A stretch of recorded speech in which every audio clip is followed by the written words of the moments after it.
Teka muna, mamaya nyo na problemahin yan, ha? Ang mahalaga, gawin nyo tong Xerox Uy, machine. telepono ko, ha? Melindol, Nagagalit sa akin, eh.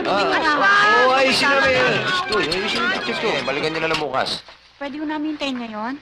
Oo nga, hintayin na lang namin. Eh, kung gusto nyo, maghintay kayo hanggang bukas. Ay, di bali na lang, Hob. Saka na lang. Bukas na lang. Kayo. Okay, ayos na to. Sige, basta may problema lang. Dali nyo lang dito. Sira.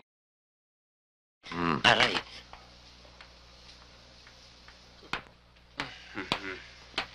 Tumatanggap ba kayo ng house painting? Eh? House painting, tumatanggap kayo? Yun ang manager. Doon. Magandang umaga, boss. Busy yata eh. Hindi. Stoy.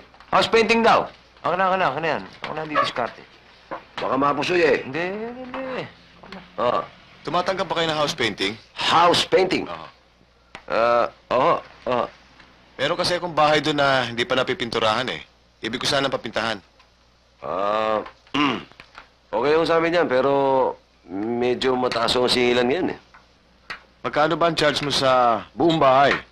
Buong bahay? Interior tsaka exterior. Kaya niyan tapusin ito? Kami naman bahala tumapos dito kahit wala kayo, kaya-kaya namin to. Okay. At meron lang kami lalakarin to anak ko. Ha? Bahala na kayo dyan. Okay. Sige. Relax lang kayo.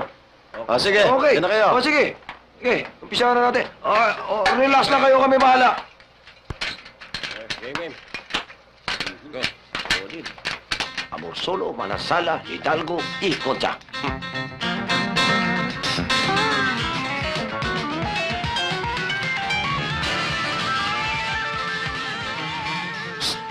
Tay, ano yung ginagawa mo? Si Oscar, hindi ka ba nanonood ng sine? Obvious ba? Style! Okay? Nagpipinturo na pala ng sine ngayon, ha? Hayop yung bahay, pare. Ibang klase. Ano to? Seryoso pa nung ginawa niyo sa bahay ko. Okay, Dad, ang galing ah! Ito uso ngayon eh. Ito ang tinatawag na bagets. Ha? Graffiti! Graffiti? I like it, Dad. Anong graffiti? Maganda naman, ha? I like it, Dad! Oh, gusto pala ng anak ninyo eh. Naku, Susain, hindi ko na talaga alam kung anong gagawin ko. Problema ba yun, Jill? Simple lang ang dapat mong gawin. Ano? Bakit di mo layasan yung Jack na yan?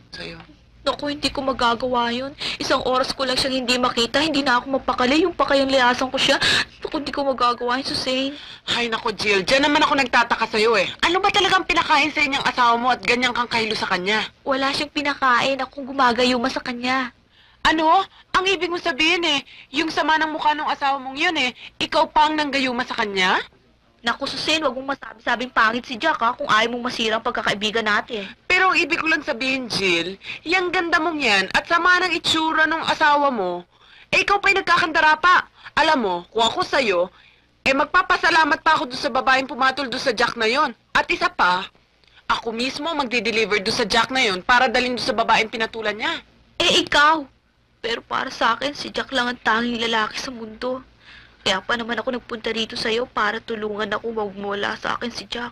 Hay nako, Jill, hindi na kita matutulungan. Kung baga sa may sakit, eh hopeless case ka na. Kala ko tutulungan mo ako para wag akong iwanan ni Jack, hindi rin pala. Sa kaso mo, Jill, surrender na ako sa'yo. Ay, nako, basta ako hindi ako surrender. Kailangan makabenta ako ng alahas sa Susain. O, pili na.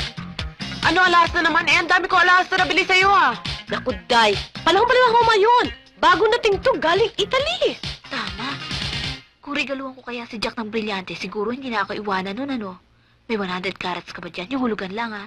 Hulugan? Oo. Pagkatapos 100 carats?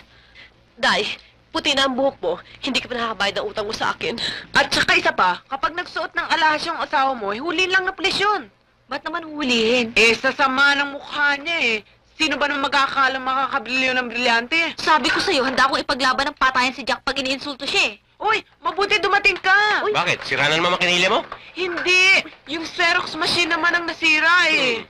Dinapahan mo siguro. Ay, naku, eh. Ay! Bakit ginawa mo yung telepono ko? Ah, Nasira uli. bakit? Ano nangyari? Kasi ginamit lang gilingan ng karne. Hindi bale, madali yan. Ilipat natin. Lilipat? Saan? Sa ducha. Ducha? Naku, ha? Asawa ni Raka Jun to ah. Anong rakadyon? Imo kong buhaya yun. Dili ka. Oo, rakadyo ng mga buhaya. Pwede ba huwag niyo nalang pintasan ng asawa ko? Isolin niyo na lang yung picture tube ng TV namin. Oh, Ay, inaayos pa namin eh. mula nang kunin niyo, hirap na hirap na ako eh. Teka muna, mamaya nyo na problemahin yan, ha? Ang mahalaga, gawin nyo tong Xerox machine. Telepono ko, ha? Magagalit ba sa akin eh? Ayusin namin yan. Stoy, ayusin yung picture to. Ayos na. Gawa na? Sigurado kayo? Yan, yari na. Ay! Slot in chick? No.